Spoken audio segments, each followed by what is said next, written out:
Good morning students.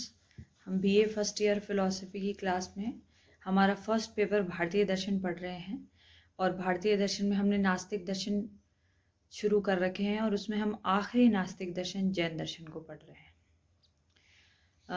पिछली class में हमने जैन दर्शन के अनेकांतवाद के सिद्धांत को पढ़ा था, जो ये मानता है कि प्रत्येक वस्तु के अनंत गुण होते हैं, अनंत धर्म होते हैं और मनुष्य एक बार में उनके सभी गुणों को या उनके सभी धर्मों को नहीं जान सकता।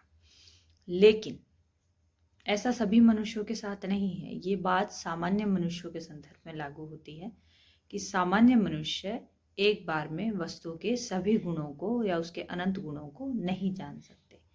वस्तु के अनंत गुणों को वो व्यक्ति जान सकता है जिसने पूर्ण ज्ञान प्राप्त कर लिया है,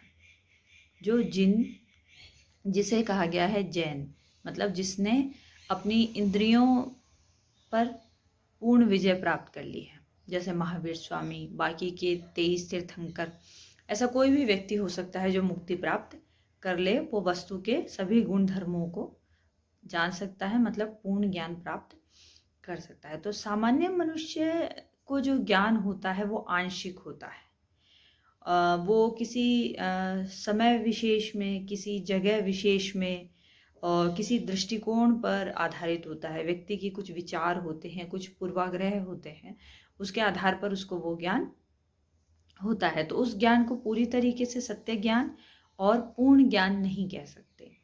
वो ज्ञान स्थान, काल और दृष्टिकोण पर निर्भर करता है। व्यक्ति के इस ज्ञान को नय कहते हैं।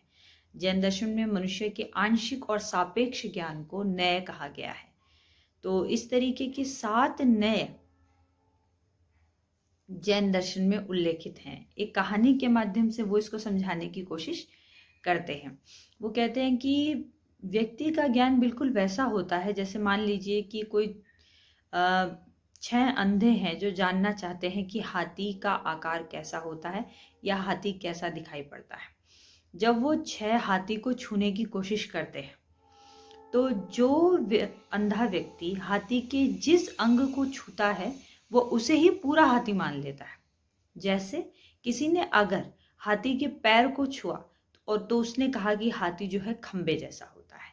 किसी ने अगर उसकी सूंड को छुआ तो वो कहता है कि हाथी अजगर जैसा है। कोई उसके पेट को छूता है उसकी, तो वो कहता है कि वो दीवार के जैसा है। कोई उसके कान को छूता है तो वो कहता है कि वो सूप के जैसा है। छजला हम लोग जानते हैं, राजस्थान के लोग, कि जिससे अनाज छिटकते हैं, कि वो उसके जैसा है। कोई उसकी पूंछ को पकड़ता है तो वो कहता है कि वो रस्सी के जैसा है। तो सभी ने अपने अपने दृष्टिकोण से और अपने अपने स्पर्श और अनुभव से हाथी को बताने की कोशिश करी कि हाथी कैसा है। लेकिन हम जानते हैं कि उनमें से किसी का भी ज्ञान पूर्ण नहीं है, बल्कि और गलत भी नहीं है, क्योंकि सबने अपने अनुभव के आधार पर बताने की कोशिश करी कि हाथी ऐसा होता है। तो अगर वो ये कहे, जिसने पैर को छुआ और कहे नहीं कि हाथी ऐसा ही है, तो उसका ज्ञान गलत होगा, क्योंकि वो अपने ज्ञान को पूर्ण या सत्य ज्ञान बताने का दावा कर रहा है, जो कि गलत है। अगर वो ये कहे कि मेरा ज्ञान मेरे दृष्टिकोण, मेरे स्थान और मेरे समय के हिसाब से है, तो उसका बात गलत नहीं मानी जाएगी। इसलिए जैन दर्शन में कहा गया है कि अगर वो अपने ज्ञान के आगे स्यात् शब्द जोड़ लेता है, स्यात् का मतलब एक तरीके से शायद होता है, अगर वो अपने ज्ञान के आगे स्यात् शब्द को जोड़ लेता है तो उसका आंशिक ज्ञान के बारे में ये डिक्लेयर हो जाएगा, ये स्पष्ट हो जाएगा कि उसका ज्ञान किसी समय विशेष, किसी जगह विशेष और किसी दृष्टिकोण पर आधारित है और किसी मामले में ऐसी बात की, कोई प्रसंग है वहां पर, उसके संदर्भ में वो बात कही गई है। तो इसी तरह जो जैनों का स्याद्वाद का सिद्धांत है, ये ज्ञान की सापेक्षता पर आधारित है। मतलब कि मनुष्य को, साधारण मनुष्य को जो ज्ञान होता है वो किसी परिस्थिति विशेष में होता है और उस परिस्थिति के हिसाब से वो सत्य हो सकता है, लेकिन किसी अन्य परिस्थिति में जाने पर वो गलत भी साबित हो सकता है। तो जैन दर्शन ने 7 तरीके के परामर्शों की बात कही है। परामर्श 7 तरीके के एक वाक्य, 7 तरीके के स्टेटमेंट, जिसके आधार पर हम किसी भी वस्तु के गुण के बारे में बता सकते हैं। कि अगर हम किसी वस्तु के गुणों के बारे में बताने की कोशिश करें तो ये 7 ही तरीके के सेंटेंस संभव हो सकते हैं, ऐसा जैन दर्शन में कहा गया है। जैसे सबसे पहला और ये जो स्टेटमेंट है, इस एक स्टेटमेंट को परामर्श कहा गया है। इस तरीके के 7 परामर्श जैन दर्शन के स्याद्वाद के सिद्धांत में उल्लेखित है और उन्हें कलेक्टिवली कहा गया है सप्तभंगी न्याय सिद्धांत। अगर आपसे पूछा जाए स्याद्वाद का सिद्धांत छोटा पूछा जाए तो आप एक लाइन में लिख दीजिएगा कि ये ज्ञान के सापेक्षता का सिद्धांत है। अगर ये 50 शब्दों में 3 नंबर का पूछा जाए तो आप बताएंगे कि कौन कौन से वो सिद्धांत हैं, उनके नाम लिखेंगे, इसकी परिभाषा देंगे। और बड़े प्रश्न में आता है तो आप उन 7 का भी उल्लेख करेंगे और उससे पहले ये हाथी वाला एग्जाम्पल भी दे सकते हैं जो मैंने बताया। अब जो 7 परामर्श है उसमें से अगर हम पहले की बात करें तो जो पहला परामर्श है वो है स्याद अस्ति। मतलब ये एक भावात्मक सकारात्मक परामर्श है। ये एक तरीके से सकारात्मक सेंटेंस है, वाक्य है जो ये कहता है कि कोई वस्तु है।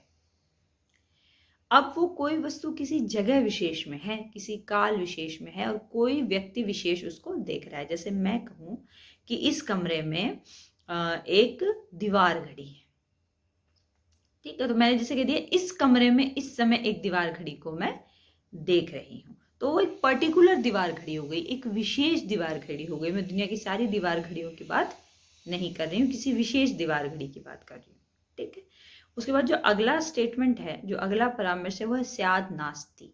मतलब कोई पर्टिकुलर दीवार घड़ी इस कमरे में नहीं है। ये अभावात्मक या नकारात्मक परामर्श है। मतलब ये किसी वस्तु के नहीं होने को बताता है और वो वस्तु किसी विशेष जगह पर, किसी विशेष काल में, किसी विशेष व्यक्ति जो उसे महसूस कर सकता है उसके हिसाब से वो चीज़ वहां पर नहीं है। जैसे मान लीजिए मैं कहूँ कि इस कमरे में हाथी नहीं है, तो कोई एक पर्टिकुलर हाथी इस कमरे में इस समय नहीं है, ठीक है। अगला है स्याद अस्ति च स्याद नस्ति च। मतलब वस्तु है भी और वस्तु नहीं भी है। कई बार हमारे साथ ऐसा होता है कि हमें संशय होता है किसी वस्तु के बारे में, जब हमें वो लगता है कि वो चीज़ है भी और वो चीज़ नहीं भी है। मान लीजिए धुंधिया कोहरा है और आप जा रहे हैं तो आप सामने कोई लंबी वस्तु देखते हैं, इससे आपको ये तो पता चल जाता है कि वस्तु है, लेकिन वो वस्तु क्या है? वो खंबा है कि वो मनुष्य है कि वो पेड़ है या किसी की परछाई है? तो हम जब ये कहते हैं कि वस्तु है भी और नहीं भी, स्याद अस्ति च नास्ति च, तब उसे तीसरा परामर्श कहा जाता है। वस्तु के होने और ना होने को वो एक साथ बताता है। इसी तरीके से अगला है स्याद अवक्तम च। मतलब जब हम किसी वस्तु के बारे में किन्हीं विरोधी गुणों की बात कर रहे हों, इसके साथ ही हम कह पा रहे हों कि हम उसके बारे में स्पष्टतः कुछ नहीं कह सकते। कई बार ऐसा होता है कि हम किसी वस्तु की व्याख्या नहीं कर पाते, तो मौन रहना ज़्यादा सही रहता है कि हम बता ही नहीं पा रहे हैं कि वो वस्तु कैसी है, अव्यक्त है वो वस्तु, व्यक्त नहीं है पूरी तरीके से। मतलब उसमें कुछ विरोधी बातें एक साथ। मान लीजिए मैं कह दूं कि एक घड़ा है जो काला भी है सफ़ेद भी है, और यह संभव भी हो सकता है, और मुझे न समझ में आ रहा हो कि उसमें ऐसा रंग हो जिसके बारे में हम बता ना सके। जैसे मान लीजिए ग्रे कलर है, किसी समय मान लीजिए लोगों को ये पता नहीं होगा कि इसको ग्रे कलर कहते हैं, वैसे उसे धूसर रंग भी कहा जाता है कि ये धूसर रंग है। जो नहीं जानता होगा वो उसके बारे में क्या बताएगा? अगर कोई ग्रे कलर को देखेगा तो उसे वो काला भी नहीं लग रहा है, उसे वो सफ़ेद भी नहीं लग रहा है, तो वो अव्यक्त, उसके हिसाब से वो नहीं बता सकता कि वो कैसा है। तो ये इसका चौथा परामर्श है। पांचवा परामर्श पहले परामर्श और चौथे परामर्श को मिलने से बन गया, स्याद अस्ति च अव्यक्तम च। वस्तु है तो सही, लेकिन उसके गुणों के बारे में हम स्पष्ट कुछ नहीं कह सकते, इसलिए हम मौन रहेंगे क्योंकि कुछ विरोधी बातें, ठीक है। उससे अगला दूसरे चौथे परामर्श को मिलने से बनेगा, जिसे कहेंगे स्याद नास्ति च अव्यक्तम च, कि वस्तु नहीं है और हम उसके गुणों के बारे में तो कतई नहीं बता पाएंगे, ठीक है। अगला है स्याद अस्ति च नास्ति च अव्यक्तम च, कि वस्तु है भी वस्तु नहीं भी है और उसके बारे में हम कुछ कह भी नहीं पा रहे हैं, व्यक्त भी नहीं कर पा रहे हैं। तो अब जैन दर्शन कह रहा है कि जब मनुष्य का जो ज्ञान होता है वो इन 7 कोटियों में आ जाता है। आंशिक ज्ञान, जिसे पूर्ण ज्ञान प्राप्त हो गया है वो तो वस्तु के सभी गुणों को जान ही लेगा, सारे एस्पेक्ट्स को जान लेगा, सारे पक्षों को, आयामों को जान लेगा। लेकिन जिसको आंशिक ज्ञान है, हमारे जैसे साधारण मनुष्य वो ये कहेंगे। तो जैन दर्शन ज्ञान के सापेक्षता के सिद्धांत पर विश्वास करता है। कुछ लोग जैन दर्शन पर ये आरोप लगाते हैं कि ये संदेहवाद में परिवर्तित हो जाता है। तो ये संदेहवाद में परिवर्तित नहीं होता, क्योंकि ये मानता है कि ज्ञान होगा।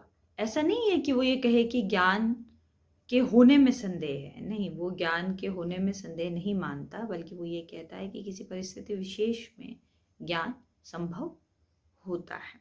और पूर्ण ज्ञान भी संभव है अगर व्यक्ति उस मार्ग पर चले जिस मार्ग के बारे में जैन दर्शन बताता है, तो वो पूर्ण ज्ञान की प्राप्ति भी कर सकता है। तो और हाँ, ये वस्तु के बारे में जैसे मैंने बताया, ये वास्तववादी दर्शन है। ये वस्तुवादी दर्शन है जो ये कहता है कि वस्तु का ज्ञान मनुष्य पर या जानने वाले पर निर्भर नहीं है। वस्तु अपने आप में स्वतंत्र है अपने सारे गुणों के साथ। तो ये आज हमने जैनियों का शादवाद का सिद्धांत पढ़ा। कल हम आपको जैन दर्शन के द्रव्य विचार के बारे में बताएंगे, जिसमें दो तरीके के द्रव्य जैन दर्शन में स्वीकार किए गए हैं, अस्तिकाय, अनस्तिकाय। अस्तिकाय वो द्रव्य हैं जो जगह घेरते हैं, अनस्तिकाय वो हैं जो स्थान नहीं घेरते। तो अनस्तिकाय में एक ही द्रव्य शामिल होता है, काल, समय। समय स्थान नहीं घेरता जैनों के अनुसार। और अस्तिकाय में उन्होंने दो माने हैं, जीव और अजीव। जीव स्थान घेरता है। जैन दर्शन ये बोलता है कि जो जीव होता है वो चींटी के शरीर में प्रवेश करके पूर्ण व्याप्त हो जाता है, और हाथी के शरीर में प्रवेश करके भी पूर्ण व्याप्त हो जाता है। अगर किसी मनुष्य का हाथ कट जाता है तो वहां का जीव कट नहीं जाता, वो अंग कट जाता है, लेकिन वहां का जीव सिकुड़ जाता है। मतलब वहां जो आत्मा निवास कर रही थी वो आत्मा सिकुड़ जाती है जैनियों के अनुसार। तो उन्होंने अस्तिकाय को दो भागों में बांट दिया, और फिर जीव और अजीव। जीव एक ही है, आत्मा, और अजीव को उन्होंने फिर चार भागों में बांट दिया, जिसे धर्म, अधर्म, उद्गल और आकाश कहा गया है। अब हम कल इनके बारे में डिटेल से पढ़ें। थैंक्स।